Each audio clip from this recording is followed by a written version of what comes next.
Hey everyone, Assalamu alaikum. Welcome back to my channel, Razias Cooking House.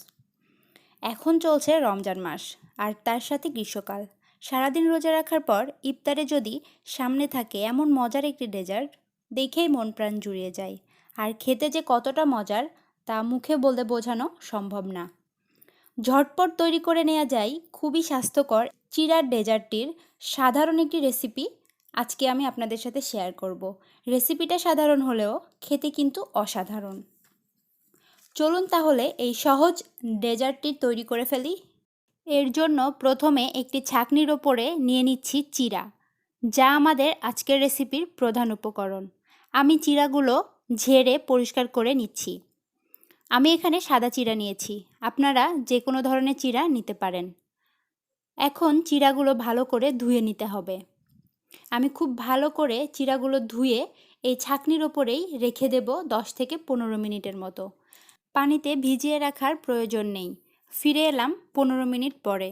দেখুন চিরাগুলো একদম শুকনো ঝরঝরে হয়ে গিয়েছে। আমাদের চিরাগুলো রেডি ডেজার্ট বানানোর জন্য। চলুন দেখে নিই আর কি কি লাগছে। কয়েকটি কলা আমি টুকরো করে নিয়েছি কিছু কিশমিশ, নিয়ে নিলাম মিষ্টি দই, আপনারা চাইলে টক দইও নিতে পারেন। নিয়েছি দুধটা আমি জাল দিয়ে ঘন করে ফ্রিজে রেখেছিলাম। আমি ডেজার্টটি একটি গ্লাসে পরিবেশন করব। আপনারা চাইলে সব উপকরণগুলো একটি বাটিতে ভালো করে মিশিয়ে নিয়ে তারপর পছন্দ মতো পরিবেশন করতে পারেন। এখন প্রথমে আমি গ্লাসের মধ্যে দিয়ে দিলাম আমাদের প্রধান উপকরণ চিরা, তারপরে দিয়ে দিলাম কলা, এবার দিয়ে দিলাম মিষ্টি দই, আপনারা চাইলে টক দইও দিতে পারেন। এখন ওপরে কিশমিশ দিয়ে তার উপরে আরেকটা লেয়ার চিরা দিয়ে দিব। আপনারা আপনাদের পছন্দ মতো ডেকোরেশন করতে পারেন, আমি আমার পছন্দ মতো করছি।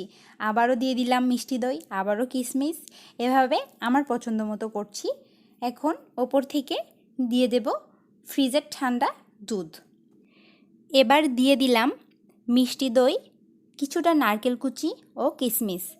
এটা করেছি শুধুমাত্র সৌন্দর্যের জন্য। এই তো আমার ঠান্ডা ঠান্ডা দই দুধ দিয়ে মজাদার চিরার ডেজার্টটি রেডি হয়ে গেল। এই ডেজার্টটি খেতে সত্যি সত্যি অসম্ভব মজার। আমার বাসায় সবাই অনেক পছন্দ করে এই ডেজার্টটি। আপনারাও এটা বাসায় অবশ্যই ট্রাই করবেন। শুধু ইফতারে না, সেহরিতেও এই ডেজার্টটি খেতে পারেন।